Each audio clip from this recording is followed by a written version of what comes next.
What's up, everybody? BramzTV here, and welcome to the first episode of Off the Mouse. This is a new talk show where I'm going to be bringing in guests and co-hosts to help me talk about things gaming or industry related. For this first episode, I'd like to take some time to talk about the 2019 StarLadder Berlin Major Champion Stage Pick'ems.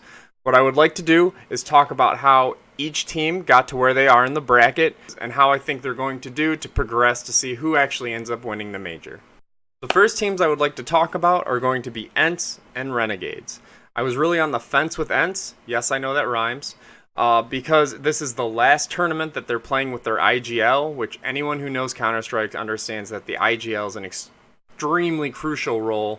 So I didn't know whether they were going to kind of be in disarray and not be a real team because they stopped practicing together, or if they were going to be super hungry, being this is the last tournament they're playing together. Obviously, it's been the latter, and they breezed through group stages 3-0.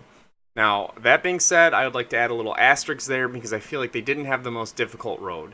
So they beat Avangard in a best of one, which Avangard's been playing out of their mind, but I feel like they're coming close to the end of the road. I just don't feel like they have the experience, and the way they play has been more of a mystery, not necessarily as grinded down as like people who have been watching Liquid or Astralis in their dominance. They beat Made in Brazil. I thought Made in Brazil was going to be 0-3. I see them as a garbage team. They're falling apart. They're losing people. I'm actually surprised they won one map, which destroyed my pick'ems for group stages. But the one credible win they had was a 2-0 against Vitality, meaning that they had to beat them on their map as well as Vitality's, which Ents and Vitality have played a lot, or a decent amount in the past, so I'm sure they know how to shut down ZywOo. They might be a crux, just like how they kind of know how to play against Astralis, even when Astralis was in their dominant phase. So then we come down to Renegades. Now, Renegades, I love Renegades, but I feel like they're a little in over their head, and I know that sounds weird, kind of sounds bad. So they did lose two best of ones to NRG, who have been looking extremely dominant, and to Avangard. Again, I just talked about. They had 2-0 against Dream Eaters. Sorry, Dream Eaters. I actually didn't think you were going to go 0-3. I thought that they would pick up a win. They didn't. They beat FaZe, who I talked about in the last video. I thought FaZe would probably go 1-3, which they did. They're kind of in shambles as well and reforming kind of what's going on there.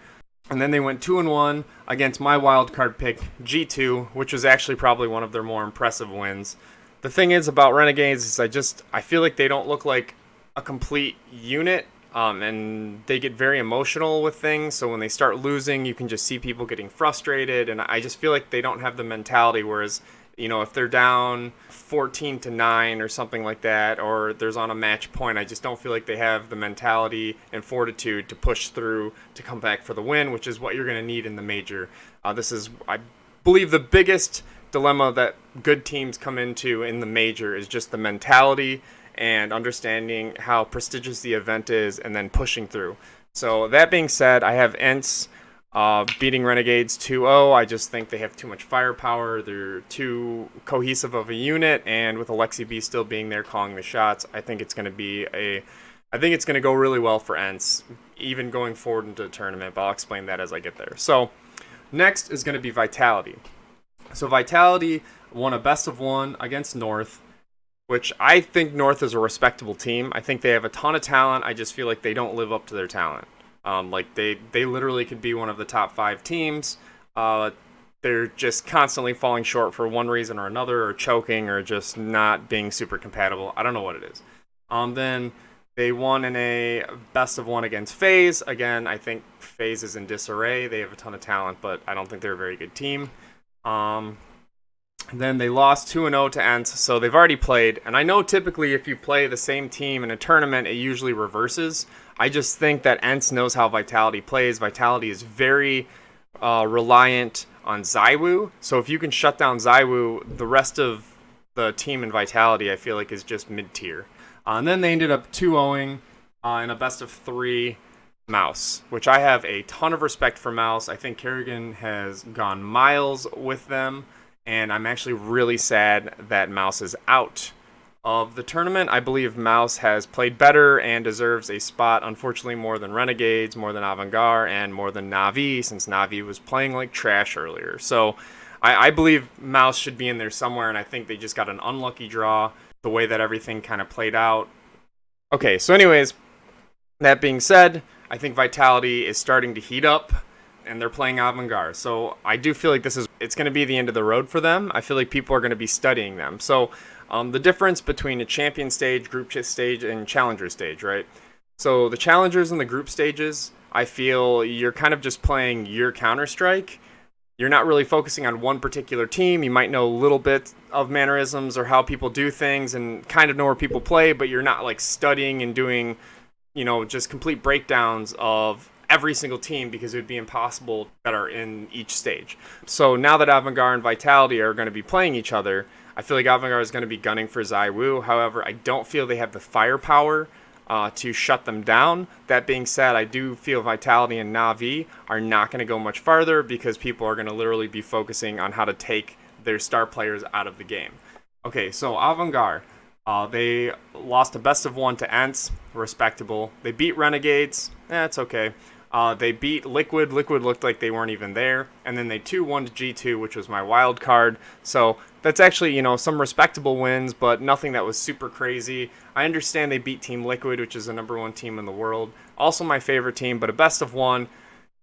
In professional Counter-Strike, anybody can win a best of 1. It really just comes down to like who's actually in the server. If everyone's missing shots and they're not playing like a unit, it is what it is. I kind of see best of 1s as throwaways.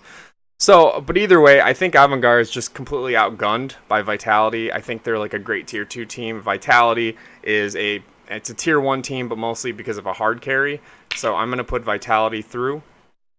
Next is going to be NRG. So NRG dominated everybody and blew me out of the water. So I was on the fence with NRG and Crazy. I didn't know who to put in. NRG, tons of potential. I see them as a top 4 team in the world. However, they were playing like garbage in the group stages, so I didn't know if I really wanted them, and Crazy was kind of the wild card dark horse pick, so I actually ended up picking Crazy. I regret that now. But NRG just went 3-0, so I mean 2 best of 1s, but the teams they beat were pretty insane. So they beat Renegades, alright, they beat Team Liquid in a best of 1. Again, look, Team Liquid didn't really show up until the best of 3s, and then they 2-0'd Astralis. I know one was like quadruple overtime or something like that, but 2-0ing Astralis is still no joke. They still know how to play Counter-Strike, and I felt like that was a pretty insane win. So, and then we're going to come to Na'Vi. Na'Vi went 3-2 in the bracket. So, they lost to G2, which is what I called. They beat Dream Eaters. They went 0-3, so that's not really anything. They lost to Mouse, who I thought was looking incredible. They 2-0'd Mibber, who I thought was going to go 0-3. And then they 2-1'd Crazy, which was my random dark horse pick, which I'm actually, kudos to Crazy for getting that far. I actually wish you would have beaten Na'Vi, because I felt like you deserved it more. Either way, I think Na'Vi is in really poor form. I think NRG is super hot. I don't know how long the gas is going to keep going for NRG, because I feel like people are going to start figuring out how they play now and really focus on them, since they looked so good in the group stages. But I mean, we'll see. Either way, I have NRG over Na'Vi. This is the biggest one for me. Astralis versus Liquid, I feel like, is kind of going to dictate how the rest of the major actually plays out. I don't necessarily mean who wins, I just mean it's going to be a giant mental battle depending on who wins this. This is kind of like a grand final right here. Astralis isn't in their best form. Team Liquid's been looking kind of lazy up until the best of 3s, but I'm going to explain why I think Team Liquid is going to take this here in a second. So, Astralis, they had a pretty easy road to get here. So, they beat Dream Eaters in a best of 1. So they played the worst team, beat them in a best of 1. Okay, it is what it is. They beat G2. It was actually a really close game. I thought G2 was going to beat them, but they ended up choking in the second half. They got 0-2'd by NRG.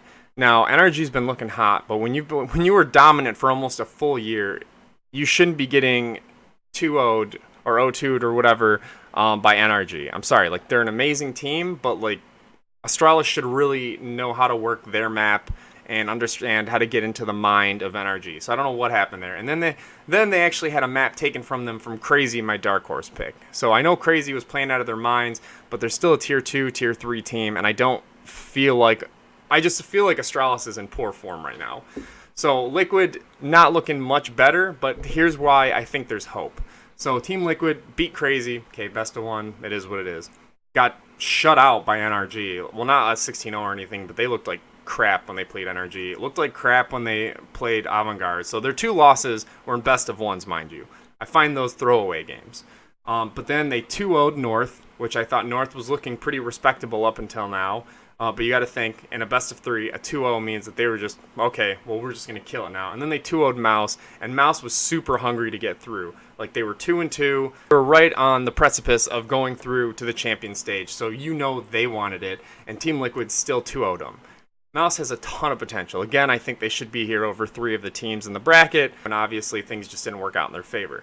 With that being said, if you really think about it, yes, Team Liquid lost 2 best of 1s, but they dropped 0 maps in the best of 3s. Again, 2 best of 3s, 0 maps dropped. That's kind of where it counts, and that's what everything going forward is. I think their pool is just so deep, and I think they have so many gunslingers that it doesn't matter if somebody falls short, they have enough people to pick up the pace.